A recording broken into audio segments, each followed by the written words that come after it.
राज्यपाल महोदय के द्वारा प्रस्तुत अभिभाषण पे हो रहे वाद विवाद पर अपनी प्रतिक्रिया देने के लिए आया हूं।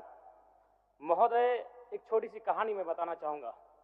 एक महिला थी, उसकी छोटी बच्ची जिसकी उम्र 5 वर्ष थी, वो अपनी माँ से आकर पूछती है कि माँ, छोटे भाई का मृत्यु कब होगा? तो माँ ने पूछा कि बेटी तुम ऐसा क्यों कह रही हो, अपने छोटे भाई को मरने के लिए क्यों कह रही हो? तो छोटी सी गुड़िया ने कहा कि माँ, बड़े भाई की जब मृत्यु हुई थी तो बहुत सारे लोग हमें खाना देने के लिए आए थे, हमारे घर में भोजन नहीं था, हमें कपड़े नहीं था, तो बहुत सारे लोग हमसे मिलने आए थे और हमें खाना देकर गए थे। और मैं चाहती हूँ कि छोटा भाई भी अगर मर जाएगा तो शायद बहुत सारे लोग आएंगे, हमें भोजन देंगे, हमें खाना देंगे, हमें कपड़े देंगे, क्योंकि हम 4-5 दिनों से भूखे हैं। महोदय, आज यही भाव कोयलांचल के हर एक रैयतों के घर में है कि जब भी हमारी जमीनों का अधिग्रहण होगा, जब कोई कंपनी हमारी जमीन का अधिग्रहण माइंस के लिए करेगी और जब माफियाओं के द्वारा उन पर लाठीचार्ज होगा, उनके लठेत के माध्यम से उन पर हमला होगा, तो कोयलांचल के रैयत चाहते हैं कि साथ साथ में 2-4 IAS IPS को भी चोट लगे। क्यों लगे?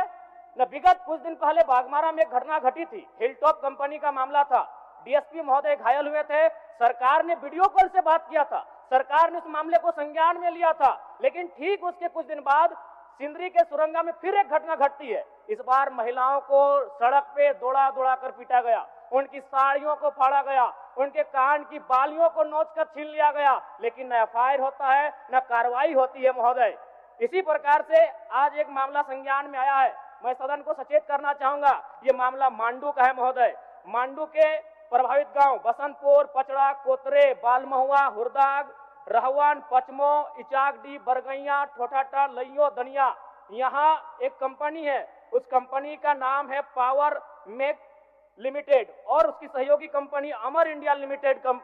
इनके माध्यम से खनन का कार्य होना है। अध्यक्ष महोदय, विगत 2-3 दिनों से लगभग 500 की संख्या में महिलाएं धरने पर बैठी हैं। यह मामला मैं सरकार को आपके माध्यम से संज्ञान में देना चाहता हूं। अगर सरकार संवेदनशील है, क्योंकि लॉ एंड ऑर्डर की बात करती है, ये सामाजिक न्याय की बात करती है, विधि कानून की बात करती है, तो भारतीय संविधान आर्टिकल 14 कानून के समझ सबको बराबरी की बात करता है। एक DSP घायल हुए, आपने लॉ एंड ऑर्डर को हाथ में लिया, DIG IG ने मार्च किया, DSP ने संज्ञान में लिया, DC घटनास्थल पर गई, लेकिन जब ग्रामीणों को पीटा जाता है, जब ग्रामीणों की जमीनों को जबरन लिया जाता है, कानून अपनी प्रतिक्रिया क्यों नहीं देता? अध्यक्ष महोदय, इसलिए मैं एक गंभीर मामला आपके संज्ञान में देना चाहता हूं।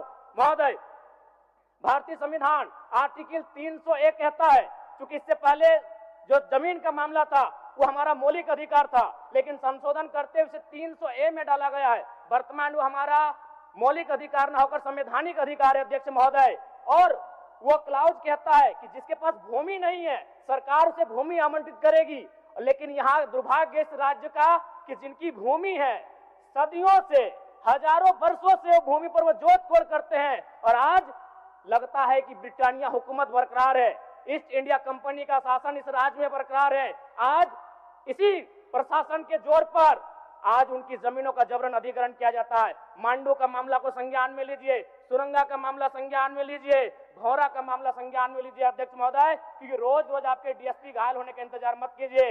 विधि के समक्ष अगर सब बराबर हैं तो रैयतों को भी जान जाती है, रैयतों को भी चोट लगता है। इस मामले को संज्ञान में लेंगे। महोदय, मैं आगे कहना चाहूंगा, अभी वरिष्ठ नेता ने कहा लॉ एंड ऑर्डर, मैं मानता हूं कि लॉ एंड ऑर्डर आपका है, लेकिन कहां है अध्यक्ष महोदय? गांवों में, खेतों में, खलिहानों में, बालू और कोयला के खदानों में, माफियाओं की जेब में आपका लॉ एंड ऑर्डर है। महोदय, मैं पढ़ के बताना चाहूंगा, OB डंपिंग को लेकर भिड़ंत, फायरिंग, बमबाजी, रेती जमीन पर OB डंप किए जाने को लेकर पहले भी हो चुका है संघर्ष, चले थे गोली बम, मामला जीनागोड़ा का। देव प्रभा आउटसोर्सिंग के समर्थकों व ग्रामीणों में झड़प, पत्थरबाजी व फायरिंग, तीसरा थानेदार का हाथ टूटा। अचानक बमबाजी व फायरिंग से मची भगदड़, पुलिस की मौजूदगी में एक दूसरे पर पत्थर बरसाते लोग। मैंने कहा लॉ एंड ऑर्डर है अध्यक्ष महोदय, कहां? गांवों में, खेतों में, खलिहानों में, कोयला के खदानों में, माफियाओं की जेब में। अध्यक्ष महोदय, मामले को गंभीरता पूर्वक संज्ञान में लीजिए। अध्यक्ष महोदय, फिलहाल मांडू के मैंने जिन गांवों का नाम जिक्र किया है, अभी भी 500 महिलाएं धरने पर बैठी। अध्यक्ष महोदय, अगर सरकार इस मामले को गंभीरता पूर्वक नहीं लेती अध्यक्ष महोदय, तो बागमारा और झरिया जैसी घटनाएं मांडू में घटित होने में देर नहीं लगी। अध्यक्ष महोदय, इसलिए मैं चाहता हूं कि इस मामले को आप संज्ञान में ले। दूसरी बात अध्यक्ष महोदय, मैं आपके माध्यम से एक अत्यंत गंभीर मामला संज्ञान में देना चाहता हूं। धनबाद जिला तोपचाची प्रखंड अंतर्गत पिपराडी गांव, आजादी के 78 साल बाद भी उस गांव की सड़क मुख्य सड़क से जुड़ नहीं पाई है। उनका मामला आता है अभयारण्य भूमि, सेंचुरी का भूमि का मामला संज्ञान में आता है। अध्यक्ष महोदय, मैं सदन के माध्यम से सरकार से पूछना चाहता हूं कि पारसनाथ पहाड़ में सड़क बन सकता है तो पिपराडी गांव में क्यों नहीं बन सकता है? अध्यक्ष महोदय, पारसनाथ पहाड़ में जिन लोगों की सड़क की जरूरत थी अध्यक्ष महोदय, चूंकि वह धनी लोग थे, वो संपन्न लोग थे, इसलिए पारसनाथ के पहाड़ में जो कि सेंचुरी अभयारण्य है सड़क चली गई, लेकिन पिपराडी गांव सड़क नहीं जा पा रही। अध्यक्ष महोदय, ये तोपचाची प्रखंड का मामला है, इसे संज्ञान में लेंगे।